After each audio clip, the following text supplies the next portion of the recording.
Coming to you live from downtown Detroit, this is Benzinga's PreMarket Prep. With your host, Joel Elconin. This is a volatile puppy here, isn't it? And Dennis Dick. I'm bidding a penny. I will buy the stock for a penny. With everything you need to start your trading day.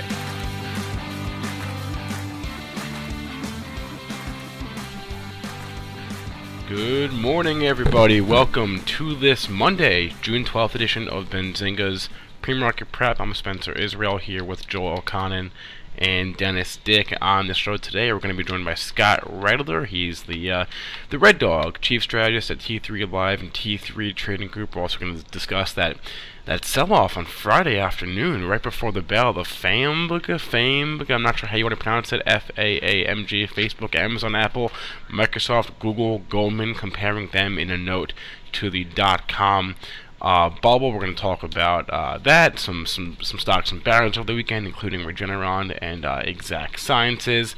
And we'll get to some movers. We got GE, mover of the day, with the new CEO. Joel, how are we doing in the S&Ps?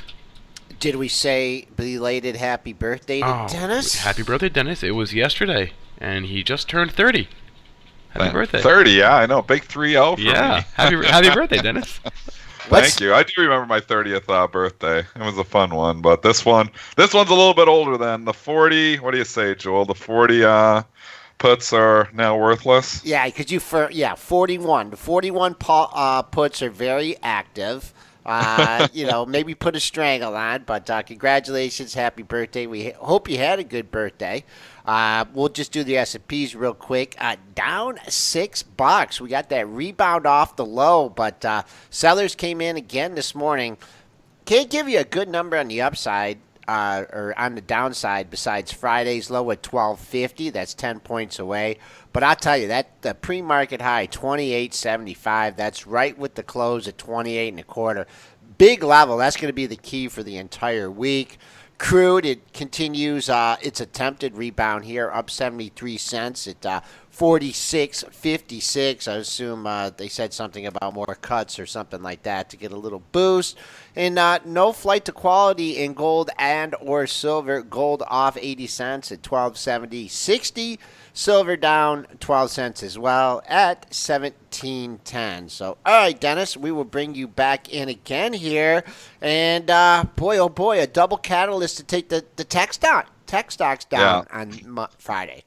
Momo becomes the instant no-no on Friday. And you know what? We're going to start with Left because Andrew Left Citron comes out with the negative note on NVIDIA. And if you look, NVIDIA was trading right near the highs when that note came out. And if you look just at that time in the charts, kaplooey, I'll say it, Joel. Stock goes from not 168, 158 through 148. It goes all the way down. That is just incredible. It lost 25 points at one time. Just on the Andrew Left note. I mean, obviously it was a little bit of momentum. It started carrying through from everything. But that was the initial catalyst there. Down to 142.75. What did he say in that tweet? Because didn't he say like 180 or 130 before 180 or something?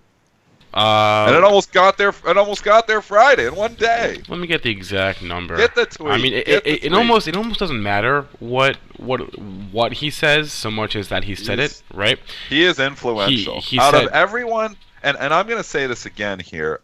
Think about everyone who has influence on the markets. On individual stocks. Carl Icahn will say I own a stock, or Buffett will say I own a stock, or I sold a stock, or even Trump in the overall market.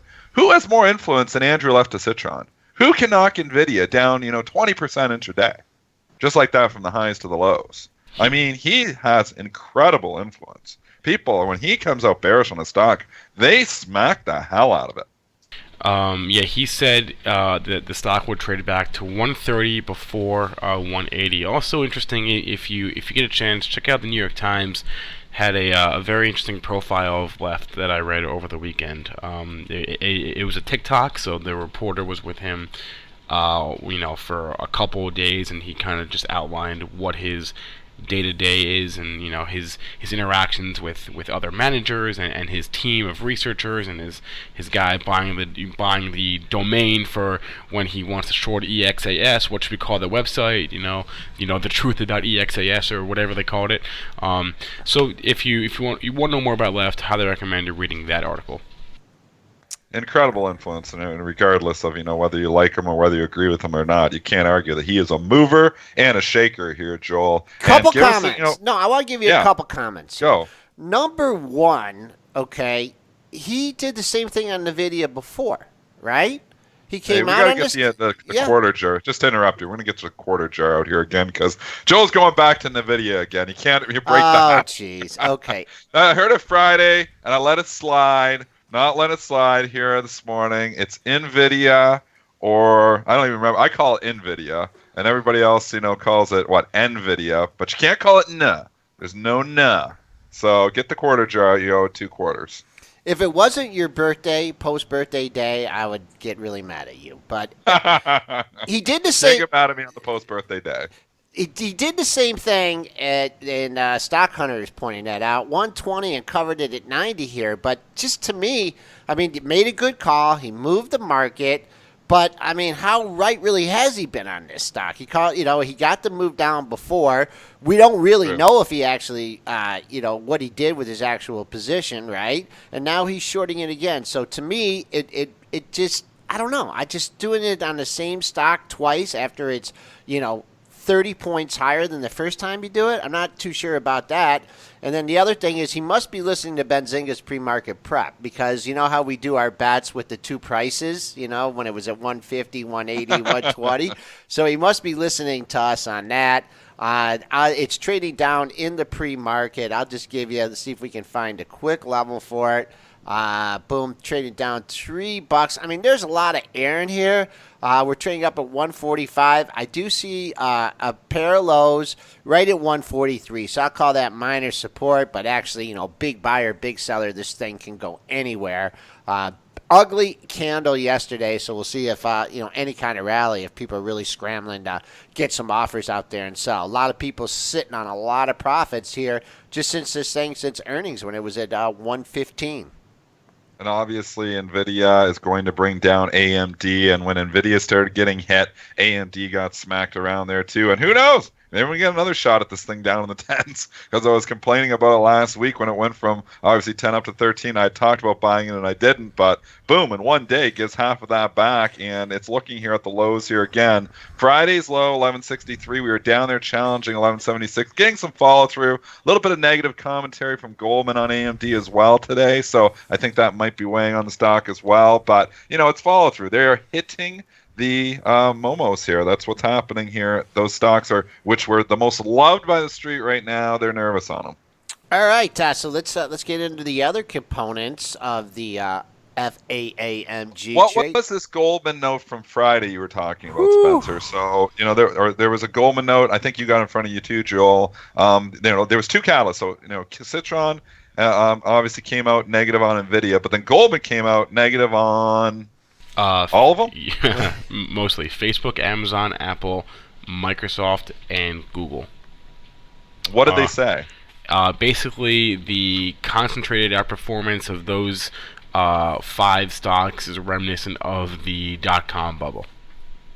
And he compared them to the influence had by Cisco, Intel, Oracle, and Lucent back in 2000. So he didn't quite say, these stocks are going to crash. He actually said they're not valued as high as the dot-com bubble, so it's not that crazy.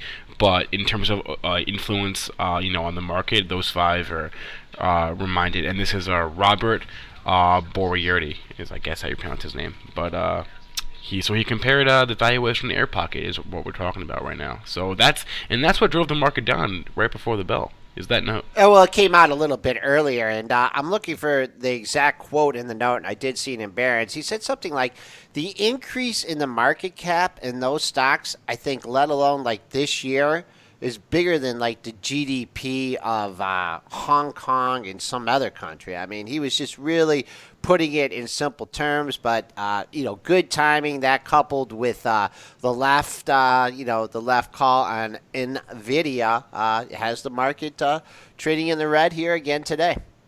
And obviously, all those other stocks that were just mentioned got murdered. None worse than Amazon. Did you see the Amazon move on Friday? This thing had a flash crash. So, people are saying, oh, I don't know if I could call it a flash crash. What else do you call that? I mean, the stock, obviously opened up near the high, started leaking.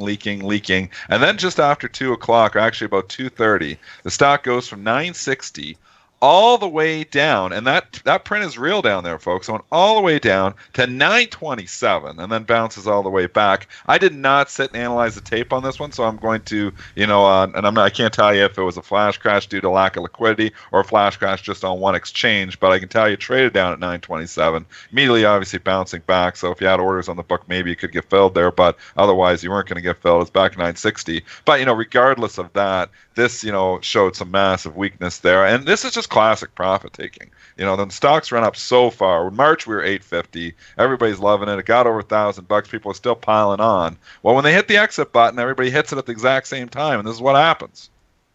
Yeah, that print looks like it's holding too.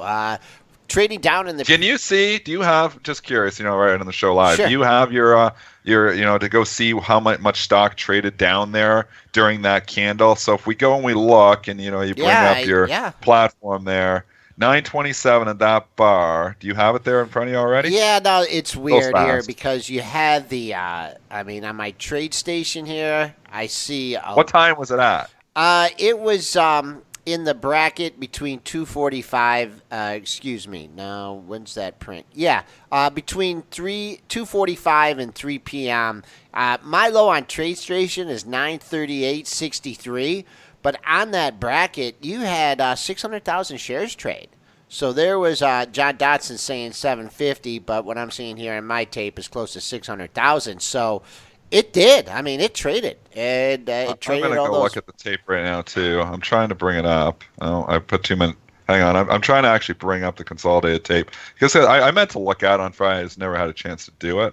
So now you were looking in that. You think it's around 243. No, between 245 and 3 here. I can see if there's enough data here on the 5-minute here to bring it up. Boom, boom. On the 5-minute, that bar is...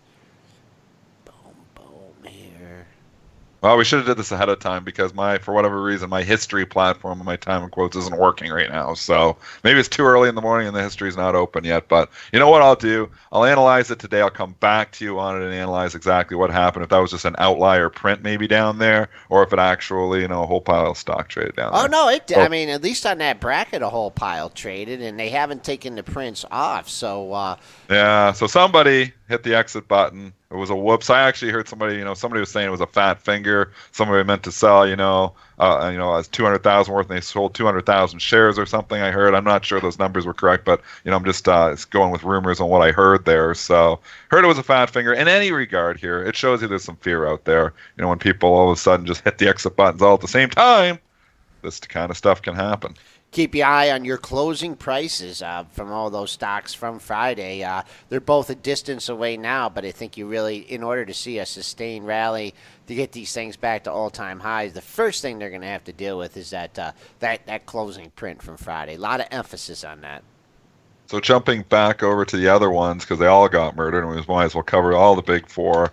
Google, G-O-O-G-L or G-O-O-G, pick your poison, but they were both poison on Friday. Stock lost 50 points, so here you are. It's lost basically the last 2 weeks of gains in really 3 hours. So it started leaking, and then, right at the same time that Amazon was hitting those lows, Google obviously hit the exit buttons there too and went way down as well. Did bounce off those lows. Again, we're seeing follow-through weakness here today. I actually came in, not short Google, but I came in short a couple of these stocks. A little short more of the tech stocks there because I love my 2-day rule. And you know what my 2-day rule is? I'll say it again. It's something that makes me money a lot of times, and it's something that obviously people can participate in is, when you have a really weak day, all of a sudden happen in a sector that had been strong, a lot of times the flush will continue the next trading day, because you have Johnny-come-latelys that were maybe working at day jobs, and they all of a sudden see, whoa, Google's down 50 points. I'm up, way up in the trade. I need to get out. The next morning, they come in selling. So that's often you get the follow-through weakness the next morning, which is exactly what we're seeing in the same stocks here today.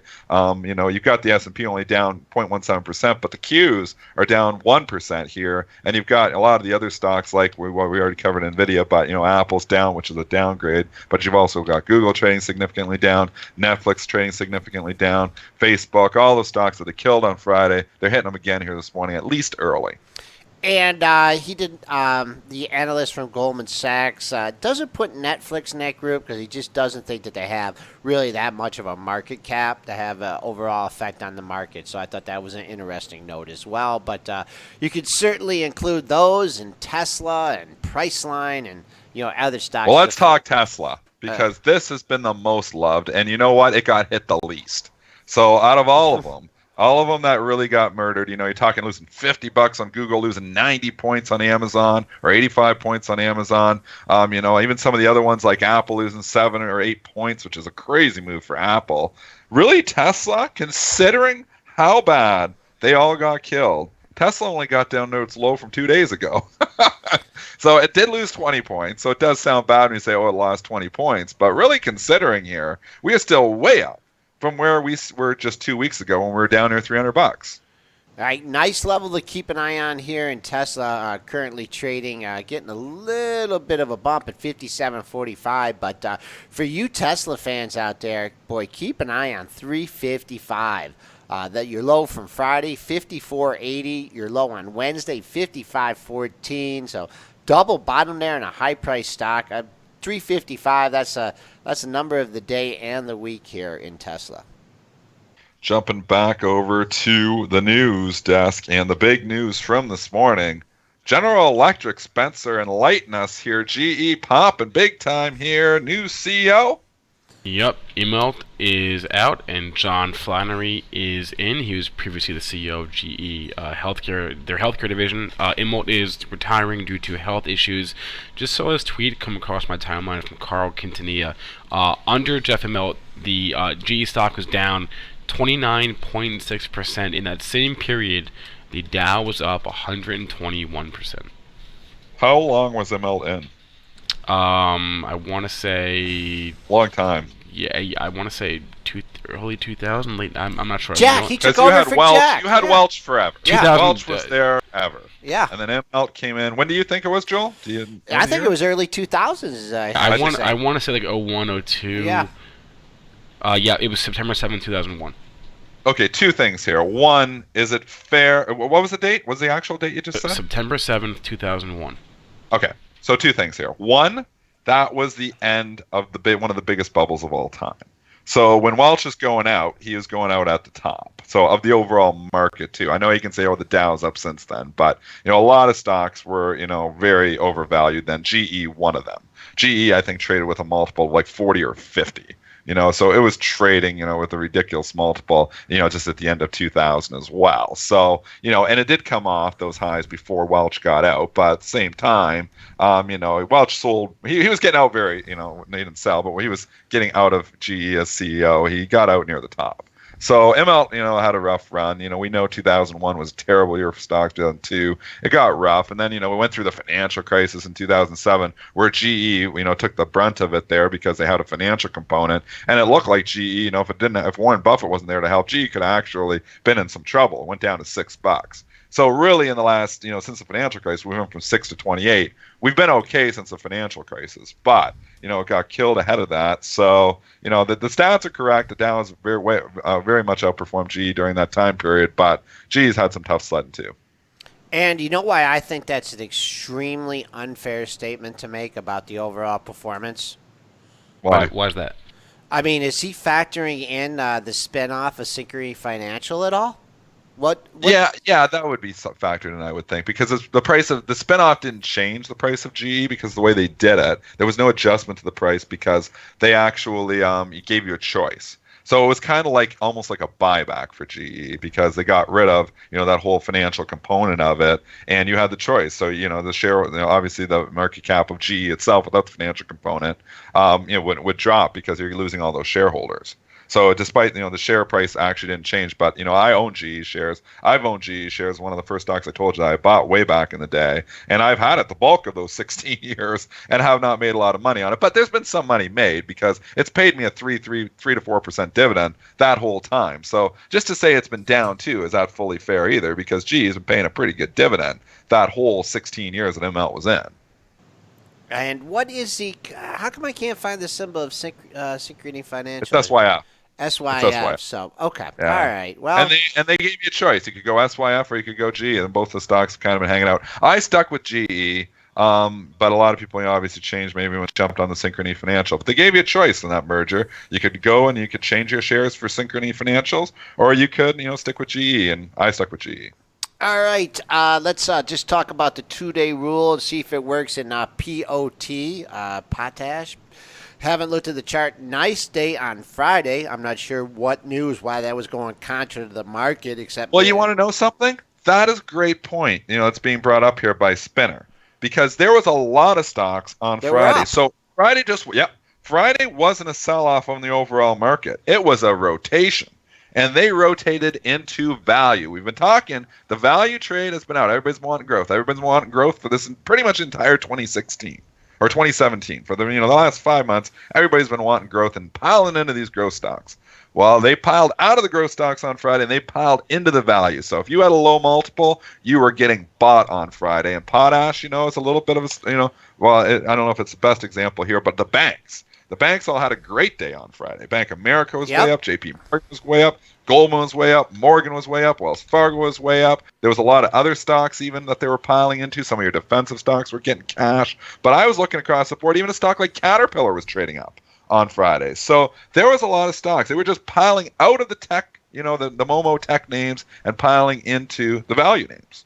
And you know what also fits that bill? Did you see Pfizer? Big move. Yeah, Pfizer, huge move. And your drugs, all of your drug stocks were actually in favor. Even Gilead got a lift. Gilead never gets a bounce, and GILD was even trading up on Friday. So, that's looking either a breakdown to 58, or we're getting ready to go here, Dennis. I can't. I own it in my investment portfolio. I've even got it on for a trade. I have it on for the 2-day rule. So, I'm long Gilead. I'm long some of the value names, short the tech stocks, because you know how I roll with my 2-day rule. And like I said, it works well for me. I'm long Gilead just for a trade. I'll probably dump it here. Obviously it's trading down a little bit in the pre-market, but I look at it and I think this is another stock that could get up another pop here today. But just today. And I'm in it long term too, investing because I like the value, but it's been a value trap long term, and I don't know if it's going to come back or not. But I can see your finger on the sell button right now. Oh yeah, you just get ready. I just for Spinner, and I'm looking at the pot chart here. And I see the move on Friday, and then I just look at this another move that came up just shy of 17.25, and then you got a double top at 17.24 too. So man, if it gets through there, I mean, I'm not gonna say that the rally is just gonna continue and go to $18 here, but a lot of congestion, a lot of highs there. So if it gets through there, you could have another nice leg on the upside. And then also talking about rotation of stocks, a neglected sector here. How did the IBB do on Friday? It hung in there. Still hasn't been able to clear that magic 300 level. These things have been out of favor for so long. Yeah, I just don't know until we get something out of the administration. If we get anything out of the administration on policy, let alone healthcare, maybe these things can get a pop. But do see good support in the lower 290s. But that 300 level has been something I've been keeping an eye on for potential breakout for a couple months. It's going on 2 years since we topped out in the IBB back in July of 2015, and that's again. That was just a bubble. We ran so far. We ran in 2012 on the IBB. We were $100. In 2015, we were $400. It got overdone. And now it's having that correction period where it's got the valuations need to catch up with price. So price comes down and hangs out for a long period of time. And then, the companies actually continue to make more money. So valuation catches up and you're in this digestion period. And we see this happen in stocks. And sometimes it lasts for a long time. Like a Walmart, for instance, lasted for the better part of a decade basically trading, around 55, $60 after, trying to digest, and then, eventually it started to run up. But I mean, when these things get overdone, eventually they go into a period of digestion, trying to digest, all of these, crazy moves up and crazy moves up in price. And in the long run, I'll still say valuation matters. I know they're saying, stocks like Amazon, Tesla, well, we don't value, but every time they say that, that's usually a sign that we're getting a little bit frothy, because in the long run, you're still buying companies and you're buying companies for profits. And if those companies in the long run don't make profits, they're not going to be worth a lot of money. So in the long run, it's all about the bottom line still. You can say growth in the short run, and companies can operate at losses for a long period of time, especially when they get new capital contributing to them. But at a certain point in time, the bottom line still does matter. And just as far as like trading on news and big events, I remember when when Biogen hit that 480 print, it was up. This was back in, when was that? A couple years ago, and it was like on drug news. I remember it just would, it had one day where it was up like 50, 60 points, and I encouraged you to get out of the rest of your Biogen, but you didn't listen. And I got rid of almost all of it. Yeah, it peaked that day, but so 2.25. That did have that move in 2016 to that area, but the 250 area, if you've been buying there over the last year and a half, you did take one heat when it went to 2.25, but 250 to 300. If you look at how much is traded in that area, really going back since after it came off the highs, that will be the key to your next move here in the biotech index.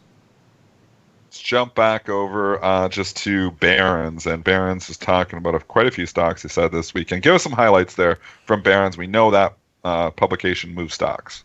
They're bullish Regeneron, if you're wondering why that's up. They like what's in the pipeline here, and that stock has held up a heck of a lot better than some of these other biotechs. So not getting much up a little bit here in the pre-market. Odd lot traded at 478, yeah. Okay, they're going with Mr. Left here on the Exact Sciences, EXAS. Just think that the overall what they're projecting for these, I don't think it prostrate test levels. They just think it's maybe a little overdone, so they're going with Left on that one. And we'll go to this last, benefit from higher rates, because we got a Fed meeting come up. They like Lam Research, LRCX. That's a tech stock that has made a new all-time high. On Friday, but pulled back. They also like Diebold, Dennis, the old ATM machines, DBD. I don't know if you ever looked at that one. And they said cash isn't dead, and then they gave some tech stocks for the long run. So really on such a bearish Friday here, I say they were leaning a little bit more to the bullish side this week, which is kind of rare. But we do have that Fed meeting coming up on Wednesday, and it talks about stocks that could benefit for higher rates. And just want to talk with you a little bit about this. I mean, you can see Co-America was strong on Friday. I mean, it's going to be the tone for the next meeting, and I like to look at like utility stocks and XLU. That just that did come off the high, and the TLT. I mean, I guess there's an 83-85% chance of that rate hike going through on Wednesday, but continued rate hikes, I don't know. I'm a little skeptical. Yeah. Well, the financials, it's a good point. So the meeting's on Wednesday, Joel. Just want to verify for everybody. Yep. Okay. So a couple things here. Is, if we're, saying there's an 82% chance they're going to go up, maybe, and it's all going to be about the tone. That's what's going to matter the most. But, you never know. Maybe banks have been running for the last couple of days just ahead of these, and sometimes that's what you have is they run up ahead of, the potential rate hike. And then, it's going to be maybe like a buy on, not necessarily buy on a rumor, but buy it before, the actual rate hike and sell on the rate hike. So, if you look even this morning here, we're weak and you can say, oh, it looks pretty weak here across the board again, but it's not in certain stocks. And the banks here, again, appear to be catching a little bit of a bid. So I'm just looking here. Bank of America is actually green here this morning. It's trading up 3 cents, bid up. JP Morgan is actually just down only 1 cent, but it's bid flat right there. Goldman is actually trading in the green right now. Morgan is bid flat. So the banks, if I'm just looking early, and we're still an hour before the open, but looking for sources of strength here, the financials look like it might be a source of strength here once again. Yeah, and of course, ahead of the meeting, once again, maybe, buy ahead and sell into it. But I don't know, that last jobs number we had wasn't so great, but, that's just one one number. So we'll see how that comes out. And I think on Thursday we're going to have Evan Schneiderman on, and he is going to be talking about the tone of the Fed and looking forward. So he will be our guest on Thursday this week. Jumping over to the ratings parade here, we got 5 minutes. Actually, imbalances just came out. I don't really see anything jumping out huge. Alibaba 30,000 to sell. Baba obviously got beat up with the rest of the on Friday. ExxonMobil 45,000 to sell, but it's trading in the green actually, so that's pretty small though. Yeah, and USO is trading up, so I'd imagine that's going to go the other way here eventually. They're all pretty small, so not really that much to highlight there. From the ratings land, though, there was a couple of note. Adobe downgraded to sell at Pivotal here this morning. Adobe is another tech stock that got murdered on Friday. 143, closed down at 138. It actually traded as low as 135. It is taking out Friday's lows because of this downgrade from Pivotal. Stock trading at 133.90. Wow, that's a pretty good shellacking there for Adobe. Lost 10 points here since Friday morning. And we've already taken out the low from Friday, so keep an eye on that as your potential resistance point. And then you're just looking at these lows, these big wicks here on the daily. So that's be your chance to find support. You had the march up. I don't know if that was ahead of a report, but we've already taken out this 134.34 low, but not on a lot of volume. And then you get all the way down. That must have been before earnings where it went down to 130.82. So a lot of areas of, little volume here. It's for some of these stocks that, just rip through these areas. You just got to be careful, maybe using half and whole numbers. And, of course, your opening print is something that, keep an eye on as well. And also getting a downgrade here, Pandora, downgraded at Oppenheimer. Not really moving the stock much. We know this stock was all over the place there just over the last little while over rumors. Got a nice little lift there even on Friday before they turned around and smacked it down too. It's hanging out near the lows here. It's getting a downgrade from Oppenheimer that they're kind of shrugging off here this morning. What are your thoughts on Pandora? I mean, this has been rumored. What, was it Sirius? Who else was rumoring Spencer? There was multiple rumors been on this on Pandora in a while. Was it Sirius, the latest rumor? I thought Sirius was the main rumor. Sirius is the main rumor right now. But I was saying before I've even heard. Let me check the Pro. Well, there's been a few of them. Let me check the Pro real quick. So I got I feel like there's been a few. KKR. Yeah, KKR, the private equity firm. They were the other big ones. So it was KKR and Sirius as the two main bidders there.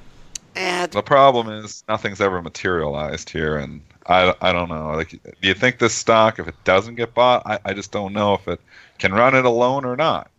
I don't have it or listen to it. I listen to sports radio, so I couldn't tell you. But I know that they took a haircut on an investment that they made. I mean, they lost in a very short period of time. Oh, they sold a Ticketfly for $200 million, and I think 12, 14 months ago they paid like $350 million for it. So that was not a great investment. They raised $480 million with a new investment from Sirius Satellite.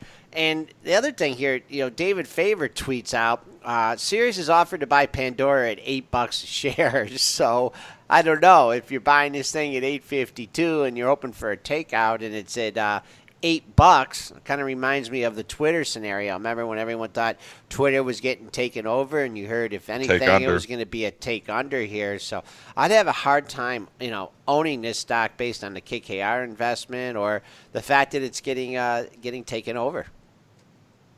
Jumping over here, just in the chat, they're talking about the S&P 500 changes that got announced Friday after the close. The main one I was looking at is Hilton. HLT is going into the S&P 500. Looks like it is replacing Yahoo, and obviously Yahoo with the Baba story, but that's, in the Verizon merger, that's a different story. But Hilton, HLT, got hit a little bit there. If we look at the charts, it got hit a little bit over the last couple of weeks. It's actually lifting up in the pre-market, and after hours, it was trading up on Friday, up over 66.5.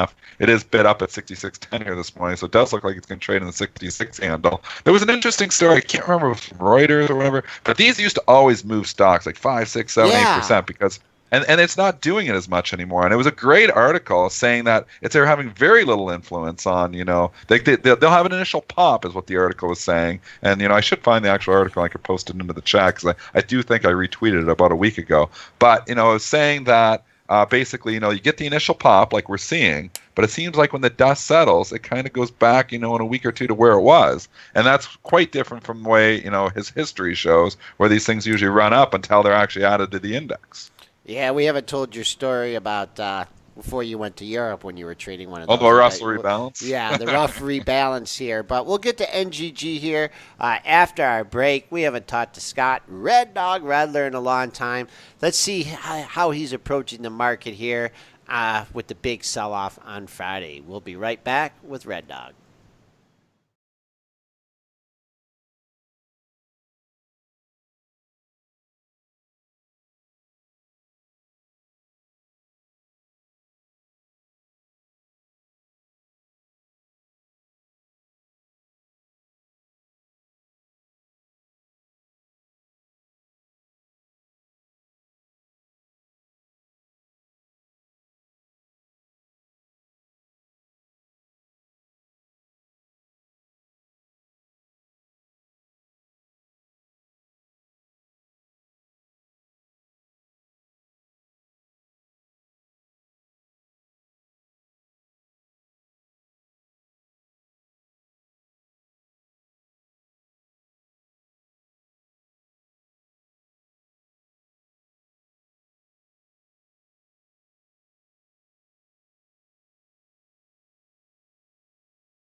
Alrighty, welcome back, traders and investors, to Benzinga's Pre-Market Prep. I'm Spencer Israel here with Joel Elconin and Dennis Dick. We're on the line now with Scott Redler, Chief Strategist at T3 Live and T3 Trading Group. Scott, how's it going today?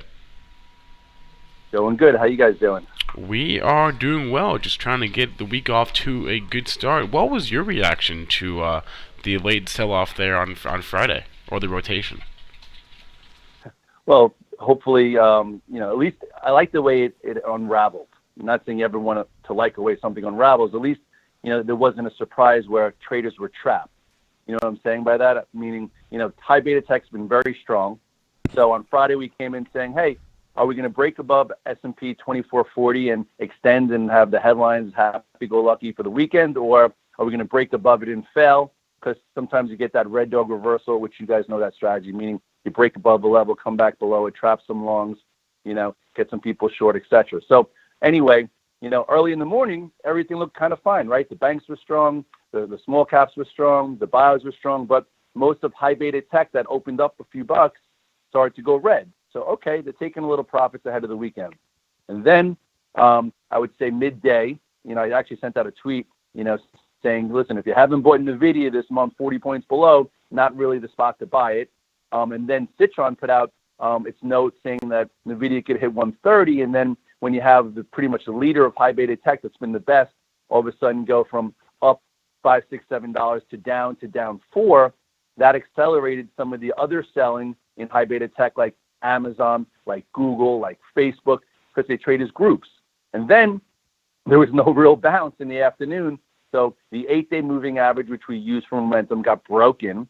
And you saw some downside selling, and then it leaked into some of the other sectors where the S&P went back below 2440, closed below the 8-day. So that had me go from being long 7-8 positions to flat over the weekend, and probably some traders went home short, right? You get a wide range engulfing bar in the Qs, and you get big down moves in high beta tech. That's a signal for some guys that actually like to make money short to get, short for some follow through this morning. And this morning with the Apple downgrade, you're getting some downside follow through for those who are short. I would say cover here, big range from Friday's high, to this open, and guys that reduced the risk when levels got broken on Friday. Today's the day to see if there's an opportunity to buy versus, a 5, 15, 30-minute low, for a bounce. Right? Apple was 155. Now it's 145.5, 10 points off all-time highs. It could be an opportunity, but it's probably not the time to just do the cost average game, considering the size of the moves we've seen over the course of the year / multiple years in these names. Scott, just going back to the move on Friday, I mean, I know you do your homework, your technicals, you like to watch your intraday moves, put stuff off the open, but how do you handle something like that Goldman note on Friday? I mean, I know you have long-term and short-term positions and stuff, and, I guess it just depends on your trigger, your style of trading, but on top of the left panning the Nvidia and stuff, that note, I mean, that to me, that just seemed like it just came out at like the perfect time. Do you try and react defensively on something like that, where you try and lighten up your longs, or do you just try and initiate shorts? It's tough. I mean, into some of these moves that are with the momentum, because it hasn't paid in the last few years to be shortening those kind of things. Just talk to us a little bit. Is it more of a defensive strategy, or do you just immediately go on the offense?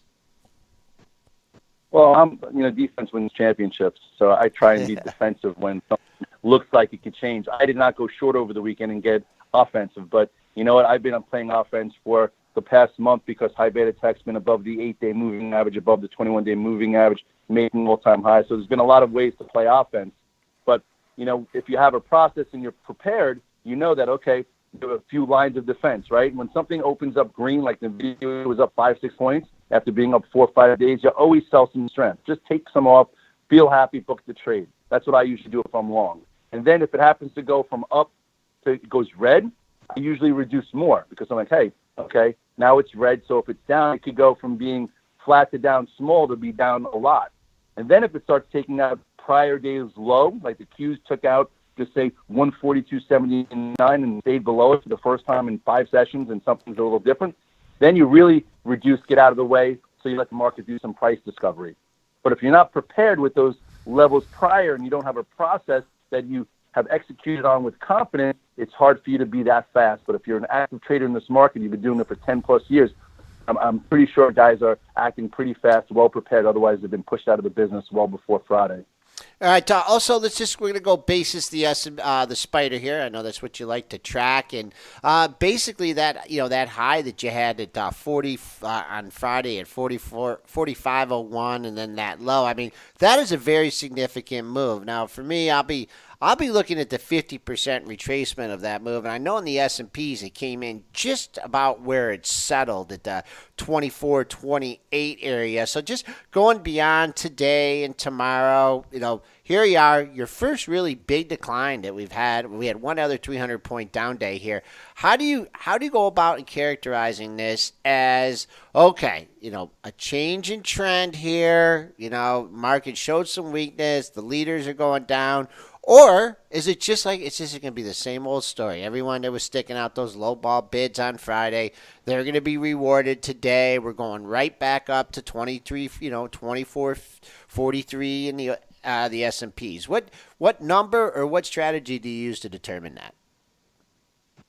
A great question because, we've had some of these big downdrafts before, and then within 2-3 days, the bounce is pretty potent versus feeble, and then all of a sudden we retrace more than that 50% level, and it shows that the day didn't matter, and then we go to all-time highs. So really, it's a few days after a decline to give you clues on whether or not, there's more to it. So even if just say in the S&P or the spiders, you look at, May 17th, okay, that was a huge decline, right? We broke the 8-day, the 21-day, the 50-day. The day after, actually, you could have bought it lower. You had that red reversal around that 235.75 pivot. And then if the sellers were going to have any control, they would not have let the spiders the next day get and stay above the 50-day and reclaim the 21-day. So it's the size of the bounce back to give you clues on whether or not that penetrating bar was strong. So for today, just say with the spiders, it's down, 40 cents? I would use 241.95, right? That's Friday's low. That's a 21-day moving average. So far, as far as the S&P cash, you're still, not even 1% off the highs. So you want to see, do we hold that spot? Maybe you buy versus that level, okay? Or does it get below and stay below, and then you get out of the way? Or does it get below, make a new low, come back above, and give you that RDR pivot to buy with a little price discovery with the low underneath, so it's calculated. But I think more importantly, with the spiders of the S&P cash, it's okay, what's going to happen now? Tech has been major leader. Okay, it had a hard break, on Friday. And actually, you could buy low today. So if you did sell these things when they went red on Friday, Apple was 153, now it's 145. You're getting rewarded. You could buy it on the cheap if it's going to hold here. So you want to see what type of move does tech have today, and if tech is really weak again, does the small caps and the banks that acted pretty well. The Dow was up 90 points on Friday. So if you were just the mama pop at home and looked at the market, you might have said, hey, great day in the market. Look, Dow's up here. And meanwhile, they didn't see Google down, 24 points, or Amazon down 33, or Apple down 6, whatever. So anyway, this is what we call data take notice. It happened on Friday. And what you want to do is you want to see the action a few days thereafter. So with that being said, I always reduce the risk on that type of day. And you know what? Sometimes it amounts to nothing, but the time when it's going to amount to in an S&P 3, 5, 7% correction, you know what? I'm out of the way, and I could be tactical, use ways to get in and out and day trade and create cash flow versus being caught. And if this is a bigger correction and you're a long-term investor, it does not matter. Stay the course, and this will help your average cost over time. If you trade for cash flow and P&L, you better know on how to navigate this thing, because you could ruin your week, your month, and then all of a sudden, you're not having fun over the summer. Okay. Real quickly, Fed meeting on Wednesday, and we've been talking a lot about on the show how if they're selling something, they're buying something else. And if they were selling tech, they were getting the cash in their account, and they were turning around and they were buying financial stocks. Now, big event on Wednesday. You could see a nice 4-day run here in XLF. I mean, is this going to be something where you may want to trim ahead of the actual news, kind of buy the rumor and sell the news, or, continued interest rate hikes going to be good for the U.S. banks as well as the potential abolition of Dodd-Frank? Well, I think you just named a lot of reasons why some people are buying the banks. I think June obviously is in the bag. Everyone knows it. The question still is whether there'll be another one in September. For me, tactically, I bought Citigroup last week, because that had the best viable pattern for me. At least it was tight. I was buying it below 62, thinking it's going to break above 62.50, and I had a nice move. And with my day count rule, you mentioned 4 days up, I actually sold my Citigroup on Friday, and now I'm going to wait. If it pulls back towards 62.50, which is where it broke out from, maybe I'll buy that. As far as the XLF, it just had a 40 move. It took back the 50-day moving average, so I'm hoping maybe trades off the next day or so. So you could buy the XLF a little closer to 23.75. But again, interesting point will be, did they sell tech, and now will the banks make their way back towards the late February highs, because the small caps, the banks and the buyers have done nothing while high beta tech had a nice move. So does money go to those three sectors, and maybe even the XLE? So the XLE looked pretty decent on Friday, but we've seen that before. The XLE could break its descending trend line, in that channel there, and get back above the 50-day. Maybe you could get some alpha there over the next month, but that has a lot to prove. So I think this week's going to be an interesting week to see, do we get a bigger overall correction, or are we just going to get money rotated where you have to be in the right place, right time, et cetera, et cetera. And with the Fed on Wednesday, banks are definitely focused. And with the tech weakness we had Friday into today, we'll see if it's contained or does it spread. So there's a lot of unanswered questions. So when that's the case, I'd rather see on defense and offense and with the plan, and take advantage of the volatility versus getting caught in it. All right, we've been on the line with Scott Redler. You can get all his analysis and his notes at t3live.com, where he is their chief strategist. Scott, thanks so much for hopping on today. We will definitely get you on again soon, maybe next week. Sounds good. Good luck today, guys. All right. S&P futures down 3 points at 25.25 here, coming off the lows. Crude still holding its gains, up 70 cents at 46.53. Dennis, any action, any activity here? Yeah.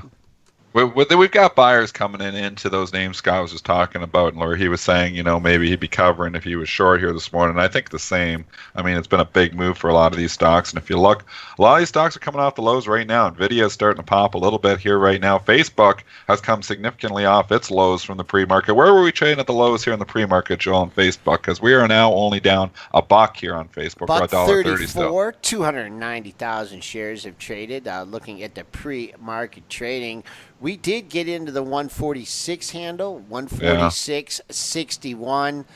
Boy, oh boy, if you're keeping an eye on Friday's low, that can't be right. Oh, that must have been the print. I'm looking at the wrong chart here. But Facebook, that was not the pre-market low. The pre-market low in Facebook was... It was on the 147 handle. Yeah, did not quite get to Friday's low of 46.61. Yeah, 147 looks like 10 now bouncing up. Yeah, we're bouncing. Once again, the close on these things. I mean, where your mark is, and another great point that that Scott made. The Dow was up 68 on Friday, right? So you look at that, and no big deal. Mark it up, going in directions, but. Depends on what stocks you own, what stocks you had in your portfolio. But that's just kind of how we always pan the Dow. Didn't really give an accurate reflection of the trading action on Friday. Stock pickers market is what we can call this, and obviously you want to be in the right stocks on Friday, and if you're in the wrong stocks, you were getting hit pretty hard. So jumping back over another imbalanced look here. They're getting bigger and they are mixed. So it's kind of hard to get a feel here this morning because it's kind of all over the place here. Like I see Merck, for instance, with 33,000 to buy, and then I see Pfizer 74,000 to sell. Those two stocks usually go in the same general direction. So that's why I'm telling you, it's getting a little bit tricky. Citigroup is 61,000 to sell. JP Morgan is 35,000 to buy. So institutions are kind of all over the place here yet. We're still 40 minutes before the open, so a lot of orders are going to come in here yet, and things are going to change. But right now, it's a very mixed market. Some stocks looking like stronger. The financials do definitely look like they're catching a bit here early. But then you've got, other stocks here that are starting to get hit, and then some coming back. Like look at Alibaba, for instance. It was way down when we started the show. It's only down 29 cents here now. So Baba's come all the way back here this morning. So it's interesting here. There is a lot of movement, a lot of market movement already here in the pre-market. So I think you're going to have a little bit of a volatile day, at least near the open. We were talking about Alibaba on the pre-market show, and we were just saying, how tasty would that get if it gets anywhere near that gap area? It really is going to take a big sell-off in the market. First, it has to get through 135. That's the lowest level it hit after that good report. But, boy, I'd love to see that. Even under 130, maybe pretty good risk-reward ratio there. And then Scott made an interesting point on Citigroup. And as I was looking at all the financials and how they had pulled back, you look at the J.P. Morgan had pulled back and quite a bit from 93, 98 down to the $82 level. Goldman really caught a cold off its high. But you know what? Citigroup just hung in there. When you look where it did, and I'm like, and I just, I wish I could have translated it. Well, if these financials are going to go, then if the one that held up the best on the downside is going to be a leader on the upside, and that was certainly the case. I think this. Well, now if you go to a longer term chart because of the reverse split, it's very hard to actually tell the price. But we're getting back to pre-financial crisis lows here. Actually, 2008 or pre-financial crisis highs. So when stocks hold up, when the other in the sector are declining, and then they finally catch a bid, man, look for the strongest one there. And that was definitely a great example in Citigroup. Yeah, it's a great point you're making there, and Citigroup has been the leader here. If you're trading it here today, I can tell you some institutions trying to get on the close of 62,000, 64.45 to sell, so that's going to be your first roadblock. It probably can, take that out on the open, but I'd imagine get up near that big psychological 65 whole number. I'd imagine there's another big seller here, so it could be a little tough sledding, but when the momentum gets going, all it takes is one big institution to come in and gobble them all up. But I'd keep an eye on 65 if we get up there because it could be initial resistance. Spinner, C's been a favorite for option call buyers the last 2 weeks, so they've been on it. And buy Apple. No one is talking that there's a Senate hearing on prescription drug pricing tomorrow. Might move the IBB. I mean, just, for me personally, I just, long term, you can get some, get some things out of it. But if you're trying to, trade the short-term moves off the Senate hearings and comments that are said, I mean, I don't know. You're in there with a lot of competition and a lot of whipsaws. So, but still, that IBB. I mean, it's looking for some kind of catalyst here. We need more clarification on what President Trump is going to do with the healthcare plan. Does he have one? Lots of different catalysts this week. So it's, the one good news is when you have a lot of catalysts like this, it means more volatility, and the VIX is starting to climb here even again here this morning. I like volatility here, Joel, so I won't complain, if we get some catalysts here and actually get some market movement, because when that VIX is falling under 10, I'm falling asleep at my desk. All right. Can we just looked at a stock that we had talked about last week, and I think we did get an article out on Twitter. when it fell. You, Dennis, one of your better calls the last couple weeks, broke that head and shoulders pattern, got in the lower 16 handle here. Holding out for more if, potential gap fill here. I mean, you did fill one gap from the earnings, but technical patterns we don't speak a whole lot about. Dennis, great mention on that head and shoulders pattern in Twitter. Yeah, I mean, it's come down here now. Now it feels like it's in the middle of nowhere. So, the best thing you can sometimes do is do the SOH trade, which is the sit on hands trade. And we're in the middle of nowhere here at 1683. I mean, it's, really nothing, if you want to talk, it's nothing really until you get up to the triple top there from last week, which is the 1766, 1774 area there. That's 80 cents up. And then on the low side, I mean, you can look at Friday's low, but that's only 1 point. And then it's air below that. So a lot of air everywhere in Twitter. So I don't really see a trade set up there, at least in my opinion, on Twitter. Snap is more interesting, SNAP, and obviously we talked about the head and shoulders pattern and that too. That broke down as well. That one were to work too. I mean, it's trying to hold on to those all-time lows. 17.59, the all-time low. $18. I mean, you have a tradable level there. If you think, okay, well, I want to be in some Snap, and I think these momos are going to come back. That's something to think about. Obviously, Snap, you have a tradable out. I'd say if it takes out 17.59, I don't want any part of a stock when it's making a new all-time low. But if it can hold there, you're only 40 cents off it. So, I guess there's a risk return set up there. All right, and we were just talking about sectors that caught a bid, and when money's rotating in these markets, the retail sector. How many times have we seen this? Macy's green on the day, and that has a potential double top to get out of here, just under the $23 level. JW Nordstrom's had their news. I believe they had a green candle. Oh, look at that $48 level there, Dennis. That was the high when the they were going private. Keep an eye on that. Kohl's had a big green candle as well. Look at the 2 days of Kohl's. Look at the last 2 days. Identical. Look at that. That's interesting, eh? Yeah. And then you don't see that set up. And with that large of a range, you're talking a 2.5 point range, identical ranges there. So, I mean, support resistance well defined, I guess, in the last couple days there.